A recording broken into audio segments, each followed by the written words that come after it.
Pour one out for E3, guys. E3 has been officially canceled, and this is a sad day for video game enthusiasts all over the world, but it comes as no surprise. If you've been following the announcements over the past several weeks, it seemed very obvious, right? Basically, every big publisher out there had already dropped out this year. Nintendo said they weren't coming, Sony wasn't coming, Microsoft wasn't coming, Ubisoft wasn't coming. It came to the point where there was nothing left. It was like, well, what's E3 going to be without any of these big names? What are we going to show off? Nothing, right? Yeah, there's tons of indie developers out there, but this is a very expensive, high-profile event, and it's just not practical for them. And honestly, I guess it wasn't practical for the big guys either because, it doesn't make sense financially anymore for them. It's just obvious. COVID hit and everybody had to start doing their own things, their own presentations, and they just came to realize that, hey, this is better. This makes more sense. We save money. We get to put out our own announcements when we're ready to. We don't need to save things for this big once-a-year event. We don't need to fly halfway across the world in some cases. We don't need to spend all this money.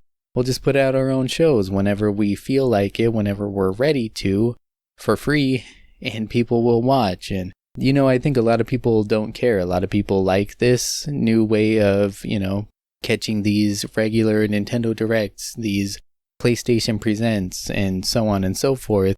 And then we have the Game Awards, which is kind of a big, flashy, once-a-year show that has really stolen a lot of that thunder from E3.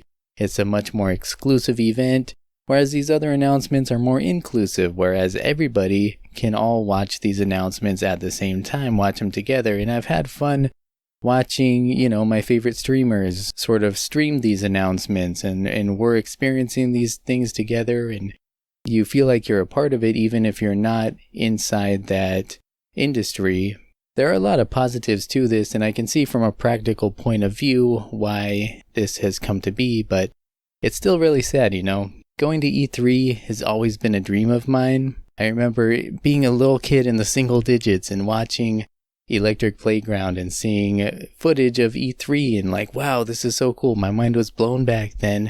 And shout out to Victor Lucas for still keeping EPN alive today on YouTube with that fresh content. And just getting older too. And during those 3 days of E3, I would be pretty much glued to my computer. I would be constantly checking in on GameSpot and IGN and, reading all the articles, looking at all the screenshots of these newly announced games, looking at trailers, and it was just so exciting. It was like one of the most exciting times of the year for me.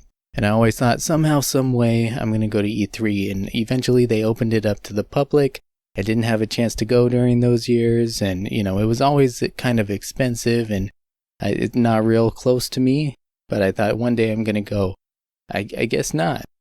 I mean, they're not saying that it's canceled forever, but that's just kind of my assumption. I think E3 is just kind of a relic at this point.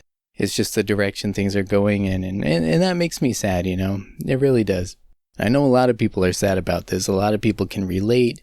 E3 is something very nostalgic. It was something very important and exciting to us throughout many years, and now it's gone. There are other things in its place now, but it's not the same. And, it's that nostalgia. It's that sadness that this thing that we loved so much is ending, right?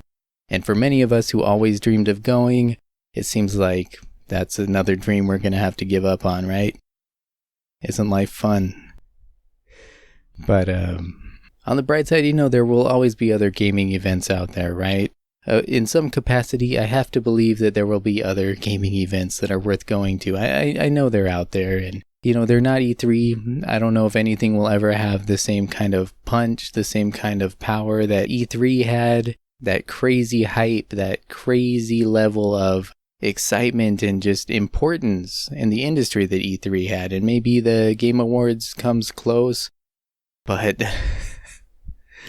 I'm not a huge fan of the Game Awards. I'm sorry. There's a lot of fluff in there, and it's still watching something from the outside, right? You're watching a show.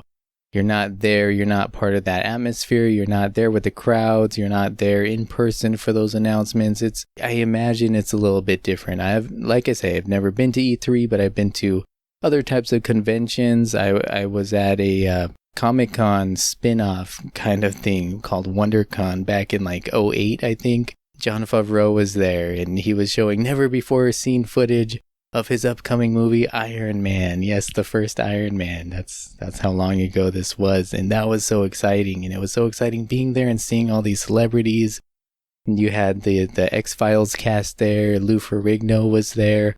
All kinds of high-profile guests were there. And you were seeing them up in person. You were seeing never before seen exclusive footage of upcoming projects, and listening to the Q&As and just being there in that atmosphere with all these other fans. And there's something to be said about these big, massive in-person events. It's just such a special kind of place to be. It's a real experience that's different from watching something online. And I'm sad that, E3's glory days are behind it, and maybe I'll never get to experience E3. This thing I've only dreamed of going to for the past 25 years or something. I've been wanting to go to E3, and man, I'm sure I'm not alone here. I'm just kind of venting and kind of sharing my sadness here because, yeah, it's a sad day, but who knows what'll happen. Maybe it'll make a comeback.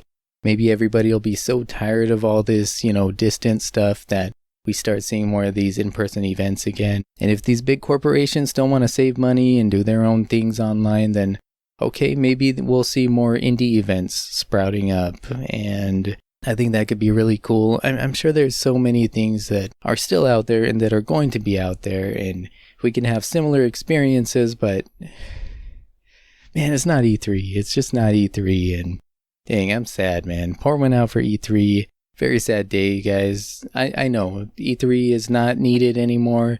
It's not important to many people, but still has a place in many, many, many of our hearts, and it's a sad day for us. So anyways, guys, yeah, that's that. Let me know your thoughts on E3 and its cancellation, and do you think it's coming back? Do you care? Thanks for watching today. You take care. I'll see you soon.